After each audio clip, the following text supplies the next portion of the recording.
Students, હું છું મૌલિક પટેલ અને તમે જોઈ રહ્યા છો સર્વત્ર ફિઝિક્સ. આજનો આપણો ટોપિક છે 2.4, જેનું નામ છે વિદ્યુત ડાયપોલને લીધે સ્થિતિમાન. લાસ્ટ ટોપિકમાં આપણે શીખ્યા હતા કે આપણી પાસે એક જ વિદ્યુત બાર હોય, એકમ ધન વિદ્યુત બાર હોય તો એનું સ્થિતિમાન કઈ રીતે મળે, અથવા ઋણ વિદ્યુત બાર હોય તો એનું સ્થિતિમાન કઈ રીતે મળે. એનું ઇક્વેશન આપણે ડિરાઈવ કર્યું હતું કે જે હતું V = KQ/R. ધન વીજભાર હોય તો ઇક્વેશન પ્લસ આવશે, ઋણ વીજભાર હોય તો ઇક્વેશન માઇનસ આવશે. આ હતું સ્થિતિમાન એકલ વિદ્યુત ભારને કારણે. હવે આપણે એનાથી થોડા આગળ જવાના છીએ. વાત કરવાની છે વિદ્યુત ડાયપોલની. વિદ્યુત ડાયપોલ કોને કહેવાય એના વિશેની બેઝિક ઇન્ફોર્મેશન બધી આપણે આગળ શીખી ગયા છીએ. તો એનો ઉપયોગ કરી અને આ પ્રશ્નમાં આપણે એના કારણે સ્થિતિમાન કેટલું ઉત્પન્ન થાય છે એની વાત કરીશું. તો શરૂઆત કરીએ વિદ્યુત ડાયપોલને લીધે સ્થિતિમાન. ચલો, એનું ઇક્વેશન મેળવવાનું છે. કોઈ પણ પ્રશ્નનું ડેરિવેશન કરતા હોય ત્યારે સૌથી પહેલી વાત શું છે? આકૃતિ બનાવવાની છે. આકૃતિ જ્યાં સુધી ના બનાવો ત્યાં સુધી કોઈ ડેરિવેશન થશે નહીં. ચલો, ધારો કે આપણી પાસે કંઈક પરિસ્થિતિ આવી છે. આ એક ધન વીજભાર છે, આ એક ધન વીજભાર છે અને આ એક ઋણ વીજભાર છે. ધન અને ઋણ વીજભારનું જે જોડકું હોય એને જ કહેવાય વિદ્યુત ડાયપોલ. ધારો કે આ છે ડાયપોલનું કેન્દ્ર અને આપણે O કહી દો. અહીંયાથી અહીંયાનું અંતર A જેટલું હોય, અહીંયાથી અહીંયાનું અંતર પણ A જેટલું હોય. એટલે ટોટલ અંતર જે છે એ હંમેશા આપણું કેટલું હોય છે? 2A જેટલું હોય છે. તો આ બેઝિક વસ્તુ આપણને ખબર છે. બીજી એક વસ્તુ, વિદ્યુત ડાયપોલની જે દિશા હોય એ હંમેશા ડાયપોલ મોમેન્ટની દિશા હોય. એટલે કે ડાયપોલ મોમેન્ટની દિશા છે આ તરફ, ડાયપોલ મોમેન્ટ P ની દિશા છે આ તરફ. ડાયપોલ મોમેન્ટ હંમેશા ઋણ વીજભારથી ધન વીજભાર તરફની દિશામાં હોય છે. તો આટલી બેઝિક વાતો આપણે આગળના વિડીયોમાં કરી ગયા છીએ. હવે આવા ડાયપોલને કારણે કોઈ બિંદુ પાસે, ધારો કે અહીંયા આગળ છે કોઈ બિંદુ, આને નામ આપી દઈએ બિંદુ P. તો આવા P બિંદુ પાસે આપણે ડાયપોલને કારણે સ્થિતિમાન મેળવવું છે. ચલો, સ્થિતિમાન મેળવવું છે તો એના માટે શું કરીશું? તો આગળનો જે કોન્સેપ્ટ તમે શીખી ગયા છો, એકલ વિદ્યુત ભારને કારણે સ્થિતિમાન અથવા તો બિંદુવત વિદ્યુત ભારને કારણે સ્થિતિમાન, એ કોન્સેપ્ટનો જ આપણે ઉપયોગ કરીશું. કઈ રીતે કરીશું? અહીંયા એક ધન વીજભાર છે તો એના કારણે બિંદુ P પાસે સ્થિતિમાન શોધીશું. એવી જ રીતે અહીંયા ઋણ વીજભાર છે તો એના કારણે અહીંયા સ્થિતિમાન શોધીશું. અને જે બંને સ્થિતિમાન મળશે એ બંને સ્થિતિમાનનો આપણે સરવાળો કરી દઈશું. સરવાળો કરીને સાદુરૂપ આપીશું એટલે આપણને ડાયપોલને કારણે સ્થિતિમાન કેટલું મળે એ મળી જશે. પણ સ્થિતિમાન મેળવવા માટે સૌથી પહેલાં અંતરો ખબર હોવા જોઈએ. તો આપણે અહીંયા આગળ અંતરો થોડા ડ્રો કરી લઈએ અને પછી શરૂઆત કરીએ. ચલો, સૌથી પહેલાં તો ડાયપોલના કેન્દ્રથી હંમેશા અંતર લેવાય. અંતર ક્યાંથી લેવાય? ડાયપોલના કેન્દ્રથી. તો ધારો કે ડાયપોલના કેન્દ્રથી P બિંદુ સુધીનું અંતર જે છે એ ધારો કે R જેટલું છે. કેટલું છે? R જેટલું. એટલે લાસ્ટ ઇક્વેશનમાં જે અંતર R આવશે એ હંમેશા ડાયપોલના કેન્દ્રથી આવશે. પણ અત્યારે હાલ તો આપણે Q1 ને કારણે, એટલે કે આ પ્લસ Q વીજભાર છે એને કારણે સ્થિતિમાન અને આ માઇનસ Q વીજભારને કારણે સ્થિતિમાન શોધવું છે.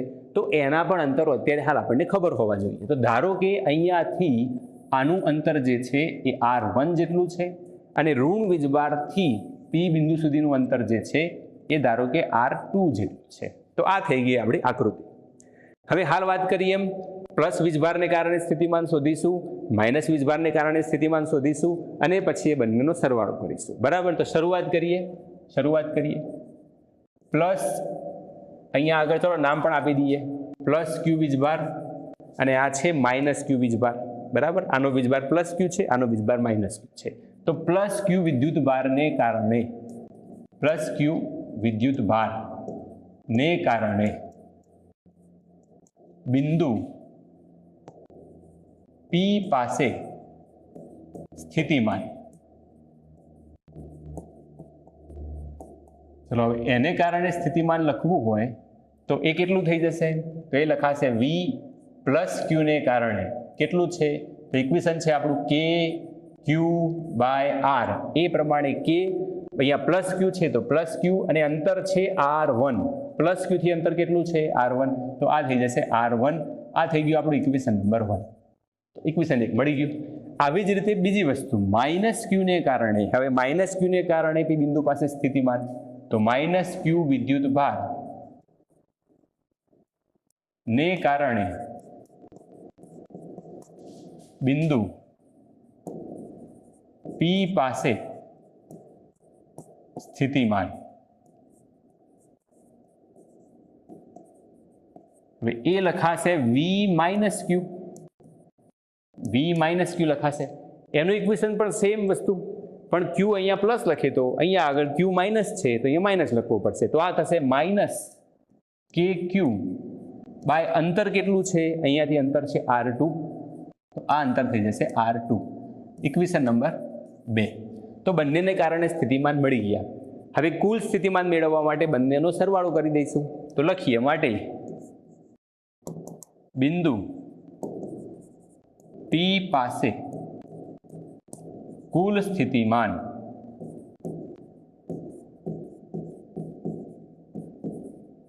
અને કુલ સ્થિતિમાન એટલે V બરાબર V પ્લસ ક્યુ પ્લસ V માઇનસ ક્યુ.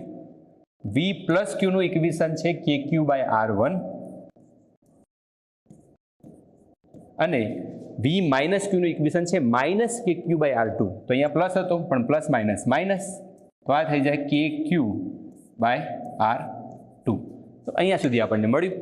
હજુ આગળ આપણે એને સાદું રૂપ આપીએ. જો અહીંયા પણ KQ છે, અહીંયા પણ KQ છે, બંનેમાંથી KQ બહાર નીકળી જાય તો અહીંયાથી 1 વધશે, અહીંયા 1 વધશે, અપોન R1 ને અપોન R2 તો છે જ. તો આમાંથી KQ ને સામાન્ય કાઢીએ તો હવે આપણને મળશે V is equal two KQ સામાન્ય નીકળી ગયા, અહીંયા વધશે 1 upon R1 minus 1 upon R2. તો આ થઈ જશે આપણું આટલું ઇક્વેશન. હજુ સાદું રૂપ આપીએ તો ચોકડી ગુણાકાર થશે, R2 નો ગુણાકાર અહીંયા, R1 નો ગુણાકાર અહીંયા અને R1 નો ગુણાકાર R2 સાથે. તો આ રીતે આપણે સાદું રૂપ આપીએ તો થઈ જાય V is equal two KQ. R2 અહીંયા ગુણાશે તો આ બનશે R2 માઇનસ R1 અહીંયા ગુણાશે તો R1 અપોન R1 અને R2 નો ગુણાકાર તો R1 R2. તો આ થઈ ગયું આપણું ઇક્વેશન. તો V is equal two KQ R2 minus R1 upon R1 R2. હવે આ ઇક્વેશનમાંથી આપણે મેઇન વસ્તુ આગળ વિચારવાની છે. હવે આગળ ગણતરી 2 રીતે થાય. એક ઇક્વેશન દ્વારા કરી શકાય, પણ ઇક્વેશન દ્વારા બહુ જ લાંબુ થશે. તમારી બુકમાં કે તમારી રેફરન્સમાં એ ગણતરી આપણને આપેલી છે, પણ આપણે એ ગણતરી નહીં કરીએ, આપણે એના સિવાયની આકૃતિ ઉપરથી ગણતરી કરીશું અને એમાંથી આપણો જવાબ મેળવીશું. બરાબર? તો એ રીત જે છે એ પણ તમે પરીક્ષામાં લખી શકો. થોડી શોર્ટ રીત છે, ગુજરાત બોર્ડની બુક હતી એની અંદર એ રીત આપેલી હતી. આપણે અત્યારે હાલ પણ એ જ રીતને ફોલો કરીશું. એ રીતથી તમે બોર્ડની પરીક્ષામાં લખશો તો પણ તમને માર્ક્સ મળશે જ, કેમ કે બોર્ડની પરીક્ષામાં તમે કોઈ પણ રીતનો ઉપયોગ કરી શકો છો અને સાચો જવાબ તમે જો લાવેલા હોય તો એના માર્ક્સ તમને મળે જ છે. બરાબર? તો હવે આપણે શોધવું છે R2 minus R1. R2 minus R1 શોધવું છે. આકૃતિ ઉપરથી આપણને મળશે. ચલો, આકૃતિ ઉપરથી કેવી રીતે મળશે R2 માઇનસ R1 એની વાત કરીએ. ચલો, સૌથી પહેલાં તો આ છે R2, આ છે R1. તો જો આપણે ધારો કે થોડી વસ્તુ વિચારી લો કે મારી પાસે આ એક લંબાઈ છે જેને હું R2 કહી દઉં, આની કિંમત છે 10. બીજી એક લંબાઈ છે ધારો કે નાની એવી R1, એની કિંમત છે ધારો કે 4. જો મારે R2 માઇનસ R1 કરવી હોય તો એનો જવાબ કેટલો મળશે? R2 માઇનસ R1 કરીશ તો આખાનો જવાબ છે 10, R1 નો જવાબ છે 4, 10 માંથી 4 જાય તો 6 વધશે. પણ ધારો કે મારે આકૃતિમાં જોવું હોય કે R2 માઇનસ R1 કોને કહેવાય, તો આ આખું R2 હતું, એમાંથી આ R1 બાદ કરવાનું છે, અહીંયા સુધીનો ભાગ બાદ કરવાનો. તો આ જે ભાગ વધ્યો વધારાનો એ ભાગને શું કહેવાય? R2 માઇનસ R1 કહેવાય. કેમ કે ઓલરેડી આ તો ભાગ 4 છે જ, આ તો ભાગ કેટલો છે? 4 છે જ. તો આ બાજુનો ભાગ કેટલો હશે? 6 હશે. અને 6 તો શું હતું? R2 માઇનસ R1 હતું. એટલે કે R2 માઇનસ R1 તમારે શોધવો હોય તો આ જે બંને લાઈનો છે એ બંને સરખી કર્યા પછી જે વધારાનું વધશે એને કહેવાય બંનેનો તફાવત. એમ આપણી આકૃતિમાં તમે જોશો તો R2 ની લંબાઈ વધારે છે, R1 ની લંબાઈ ઓછી છે. તો સૌથી પહેલાં બંને સરખા થાય એવી એક લાઈન ડ્રો કરી લઈએ. ધારો કે અહીંયાથી આપણે એક લંબ દોરીએ, અહીંયા આગળ અહીંયા પ્લસ Q થી R2 ઉપર એક લંબ દોરી દઈએ. તો આ આપણે એક લંબ દોરી, બરાબર? લંબ દોર્યો ત્યારે હવે આપણને ખબર છે કે આટલો R1 અને R2 માંથી આટલો ભાગ એ બંને સરખા થઈ ગયા. તો હવે આટલો જે ભાગ વધારાનો વધ્યો એને શું કહેવાય?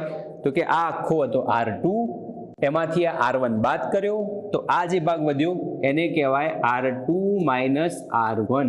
તો R2 માઇનસ R1 આકૃતિમાં કોણ છે તો કે આ છે, આ જે ભાગ છે, આ જે ભાગ છે એને કહેવાય R2 માઇનસ R1. તો આકૃતિ ઉપરથી આપણે કિંમત લખવી છે R2 માઇનસ R1 ની. જો કેવી રીતે લખાય ખાસ જોજો. R2 માઇનસ R1 પરીક્ષામાં જો તમે આ રીતનો ઉપયોગ કરો તો તમારે આકૃતિમાં R2 માઇનસ R1 ખાસ બતાવવાનું છે. હું જે પણ અત્યારે હાલ બતાવું છું એ બધું બતાવવાનું, તો તમે વર્ણનમાં લખી શકશો કે આકૃતિમાં દર્શાવ્યા અનુસાર R2 માઇનસ R1 બરાબર આટલા થશે. ચલો હવે કેટલા થશે તો આ વસ્તુમાં થયું કેવી રીતે, તો આ છે ડાયપોલ, તો ડાયપોલ મોમેન્ટ આ તરફ એટલે કે ડાયપોલ મોમેન્ટની દિશા આ બાજુમાં છે, અંતર R આ બાજુમાં છે.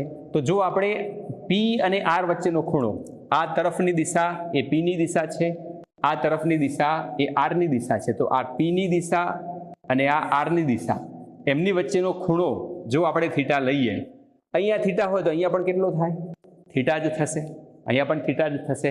ચલો હવે આખી લંબાઈ જે છે, આખી લંબાઈ એ 2a જેટલી છે. કેટલી છે 2a જેટલી. હવે જો અહીંયા ખૂણો બનતો હોય તેનો ઘટક મળે, આ 2a નો જ્યાં ખૂણો બને ત્યાં ઘટક મળે, અને જ્યાં ખૂણો બને ત્યાં આપણે કેવું ઘટક લખીએ છીએ કોસ ઘટક. તો 2a નો આ તરફ એટલે કે જે R2 માઇનસ R1 છે એની બરાબર શું લખાશે તો કે 2a નો કોસ ઘટક એટલે કે 2a કોસ થીટા. તો આકૃતિ ઉપરથી ડાયરેક્ટ આપણે આવી રીતે લખી શકાય, અંતર 2a છે, એનો આપણે આ ભાગ જોવો છે તો અહીંયા આગળ એનો પ્રક્ષેપ પાડો, તો આ પ્રક્ષેપ એટલે એનો ઘટક કહેવાય. તો 2a નો જે બાજુમાં ખૂણો બને એ બાજુમાં કોસ ઘટક હોય એટલે R2 માઇનસ R1 બરાબર મળે 2a કોસ થીટા. તો આપણે કોઈ પણ ગણતરી વગર માત્ર આકૃતિ ઉપરથી આવું લખી શકાય 2a કોસ થીટા. તો હવે અહીંયા આગળ લખીશું કે આકૃતિ પરથી, અહીંયા ખાસ આ વસ્તુ તમારે કહેવાનું, આકૃતિ પરથી R2 માઇનસ R1 બરાબર 2a કોસ થીટા. ચલો તો હવે ઇક્વેશનમાં કિંમત મૂકીએ તો આ થઈ જાય V બરાબર KQ, R2 માઇનસ R1 ની જગ્યાએ 2a કોસ થીટા, અને છેદમાં હજુ R1 R2 છે, છેદમાં હજુ R1 R2 છે. ચલો હવે હજુ થોડું એને ઇઝી કરીએ.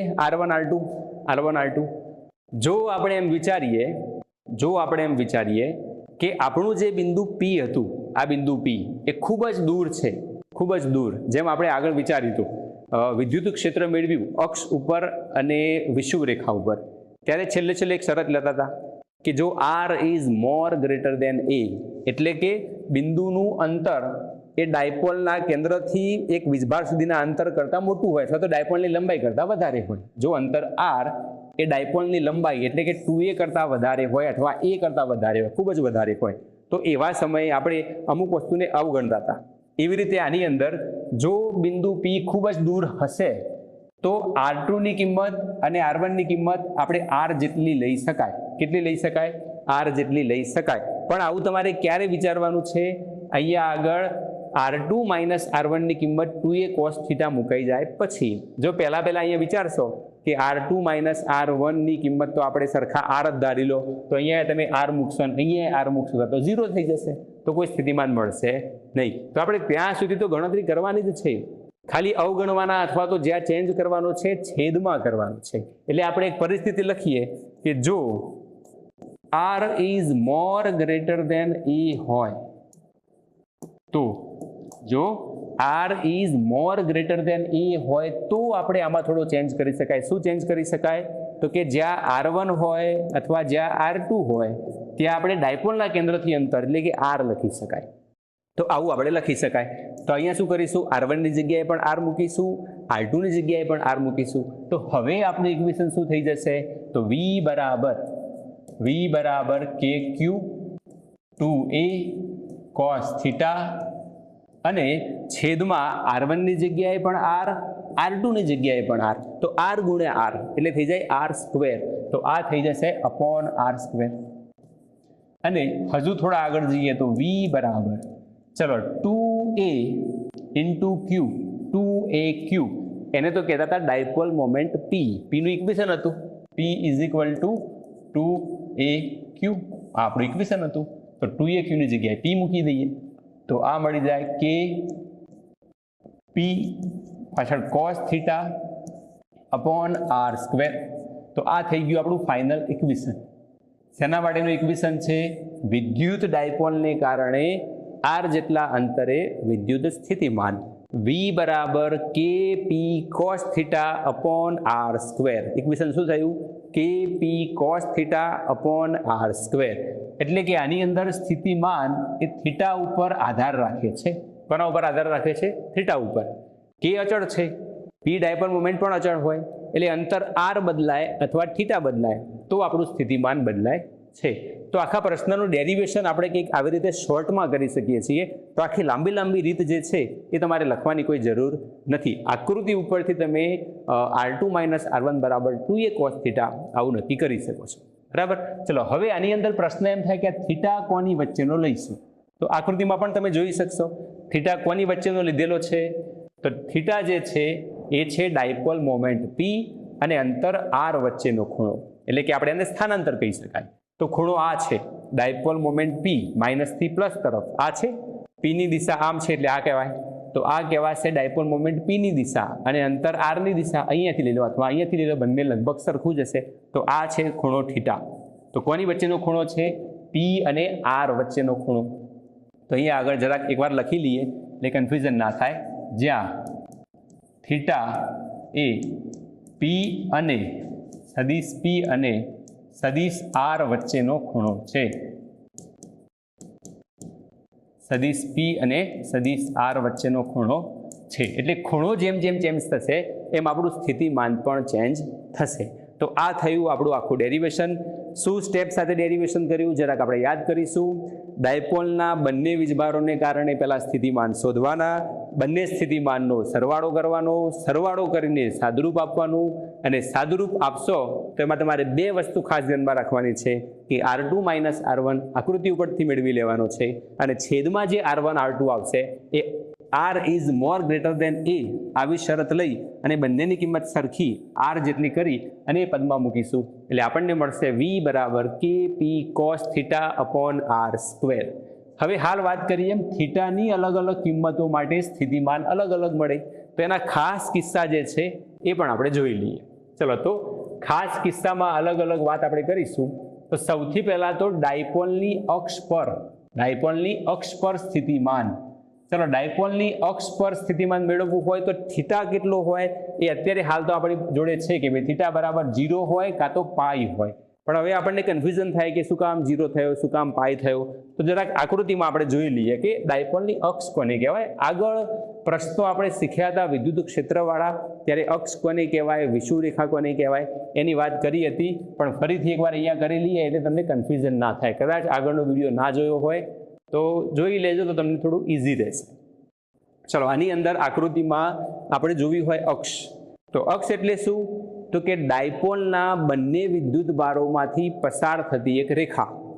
અક્ષ એટલે શું? ફરીથી એકવાર, ડાયપોલના બંને વિદ્યુત ભારોમાંથી પસાર થતી એક રેખા એને કહેવાય અક્ષ. એટલે ધારો કે આપણા કિસ્સામાં આ ધન અને ઋણ બંને વીજભારોમાંથી પસાર થાય એવી અક્ષ મારે દોરવી હોય તો આમ દોરી શકું કે જે બંનેમાંથી પસાર થશે. તો આ જે રેખા મેં અત્યારે હાલ દોરી છે એ રેખાને કહેવાય અક્ષ. તો આ છે ડાયપોલની અક્ષ. હવે ડાયપોલની અક્ષ ઉપર જો બિંદુ P લઈ જઈએ તો ખૂણો કેટલો થાય એ આપણે જોઈએ. ધારો કે આ બિંદુ P ક્યાં છે? ડાયપોલની અક્ષ. ધારો કે અહીંયા છે બિંદુ P. તો ડાયપોલ મોમેન્ટ તો ઓલરેડી ઉપર છે એટલે કે ડાયપોલ મોમેન્ટની દિશા આ છે અને અહીંયા અંતર પહેલાં આમ જતું હતું કેમ કે બિંદુ P આમ હતું. હવે બિંદુ P અહીંયા આવી ગયું તો અંતર ક્યાં જશે? આ બાજુમાં જાય. તો P આ બાજુમાં હતો અને અંતર R પણ આ બાજુમાં છે. તો P પણ એટલે કે ડાયપોલ મોમેન્ટ P પણ આ દિશામાં, અંતર R પણ આ દિશામાં, બંને એક જ દિશામાં છે. બંને એક જ દિશામાં હોય તો ખૂણો કહેવાય 0 ડિગ્રી. તો અક્ષ ઉપર ખૂણો આપણને 0 ડિગ્રી મળી શકે. અથવા જો તમે અહીંયા આગળ બિંદુ P વિચારો, બિંદુ P ક્યાં છે? અહીંયા છે. તો હવે અંતર કઈ બાજુમાં લેવાય? તો અંતર જાય નીચે તરફ. તો અંતર R આપણું નીચે તરફ જાય. અંતર R નીચે છે પણ ડાયપોલ મોમેન્ટ તો હંમેશા કઈ તરફ હોય? ઉપર તરફ. તો P ઉપર R નીચે તો બંને પરસ્પર વિરુદ્ધ દિશા હોય તો ખૂણો બને 180 ડિગ્રી. તો એ વખતે ખૂણો જે છે એ પાઈ જેટલો પણ બની શકે. તો ખૂણો 0 ડિગ્રી પણ હોઈ શકે ખૂણો પાઈ જેટલો પણ હોઈ શકે. તો હાલ જ વાત કરીએ એમ કે ડાયપોલની અક્ષ પર એટલે કે જ્યાં ખૂણો 0 પણ હોય અને પાઈ પણ હોય ત્યાં સ્થિતિમાન કેટલું હોય? તો જો આપણે થીટા બરાબર પહેલા 0 લઈએ, થીટા બરાબર 0 માટે ગણતરી કરીએ તો એ થઈ જશે v ઇઝ ઇક્વલ ટુ કે પી કોસ 0 અપોન આર સ્ક્વેર. તો આ થઈ જાય કોસ 0 એટલે 1 અને કોસ 0 એટલે 1 થાય તો કેપી અપોન આર સ્ક્વેર. તો આ થઈ ગયું કેપી અપોન આર સ્ક્વેર. તો ડાયપોલની અક્ષ પર જો 0 ડિગ્રી ખૂણો બનતો હોય તો સ્થિતિમાન આપણને મળશે કેપી અપોન આર સ્ક્વેર. જો આપણે ખૂણો થીટા બરાબર 180 ડિગ્રી લઈએ, ખૂણો થીટા બરાબર 180 ડિગ્રી લઈએ તો સ્થિતિમાન v ઇઝ ઇક્વલ ટુ કે પી કોસ 180 અપોન આર સ્ક્વેર. અને આની અંદર કોસ 180 ની કિંમત થાય -1 એટલા માટે માઇનસ આની અંદર આવશે.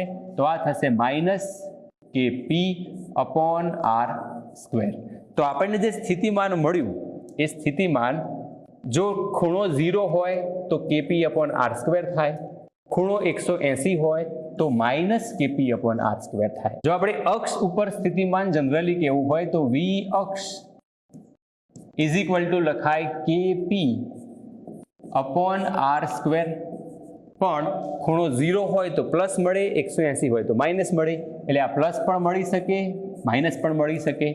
તો ડાયપોલની અક્ષ પર સ્થિતિમાનનું જનરલ ઇક્વેશન થઈ ગયું આપણું આટલું, plus or minus KP upon R square.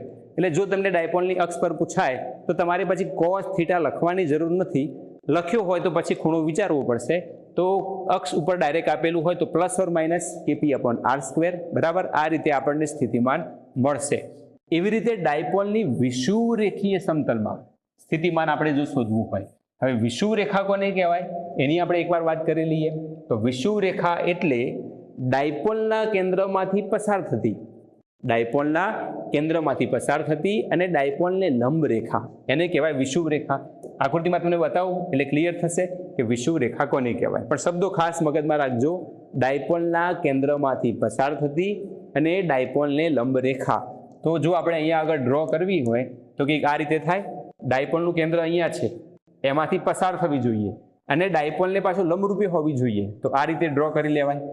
તો આ તરફ જો આપણે કોઈ રેખા ડ્રો કરીએ કે જેમાં ડાયપોલ સાથે ખૂણો કેટલો બનાવે છે 90 ડિગ્રીનો અને ડાયપોલના કેન્દ્રમાંથી પસાર થાય છે, તો આવી જે આપણે એક રેખા ડ્રો કરી એને કહેવાય વિષુવરેખા. શું કહેવાય? વિષુવરેખા. હવે જો બિંદુ પી આ વિષુવરેખા પર કોઈ જગ્યાએ હોય, ધારો કે બિંદુ પી અહીંયા છે, આગળ ગમે ત્યાં હોઈ શકે, આખી રેખા ઉપર ગમે ત્યાં બિંદુ પી અહીંયા છે, તો શું થાય? પી તો આ બાજુમાં હતો જ અને હવે અંતર થાય આ બાજુમાં, કેમ કે બિંદુ પી અહીંયા લઈ લીધું તો અંતર આર આ બાજુમાં, પી ઉપર અંતર આર આ બાજુમાં, ખૂણો તો કેટલો છે 90 ડિગ્રી. સેમ વસ્તુ આ બાજુમાં થાય. જો બિંદુ આ બાજુમાં ક્યાંક વિચાર્યું હોય તો અંતર આ બાજુમાં થાય, અંતર આર. પી ઉપર તરફ છે, ખૂણો થઈ જાય પાછો 90 ડિગ્રી અને ખૂણો 90 ડિગ્રી થઈ જાય ક્યાં થઈ જાય? વિષુવરેખા ઉપર. તો વિષુવરેખા ઉપર ખૂણો 90 ડિગ્રી થવાને કારણે સ્થિતિમાનના ઇક્વેશનમાં આપણે થીટાની જગ્યાએ 90 ડિગ્રી મૂકીશું તો શું થશે? તો અહીંયા આગળ થીટા ઇઝ ઇક્વલ ટુ π/2 છે, તો આ થઈ જાય v is equal to KP cos 90 upon R square. અને કોસ 90 ની કિંમત આપણને યાદ હોવી જોઈએ, એ થાય હંમેશા 0. તો સ્થિતિમાન થઈ જાય 0. એટલે આપણે કહી શકાય કે v સ્થિતિમાન v વિષુવરેખા, વિષુવરેખા પર સ્થિતિમાન કેટલું હોય? હંમેશા 0 હોય. તો આ થઈ ગયું વિષુવરેખા પરનું, ડાયપોલની વિષુવરેખા પરનું સ્થિતિમાન. તો આ વાત થઈ એના ખાસ કિસ્સાઓની. શું આપણે આની અંદર વિચાર્યું? તો કે ડાયપોલને લીધે સ્થિતિમાન જે છે એ સ્થાન સદિશ r અને ડાયપોલ ચાક માત્રા p વચ્ચેના ખૂણા પર પણ આધાર રાખે છે. અહીંયા તમે જુઓ ખૂણા અલગ અલગ બદલ્યા એમ જવાબ આપણને અલગ અલગ મળ્યો, એટલે ખૂણા ઉપર આધારિત છે.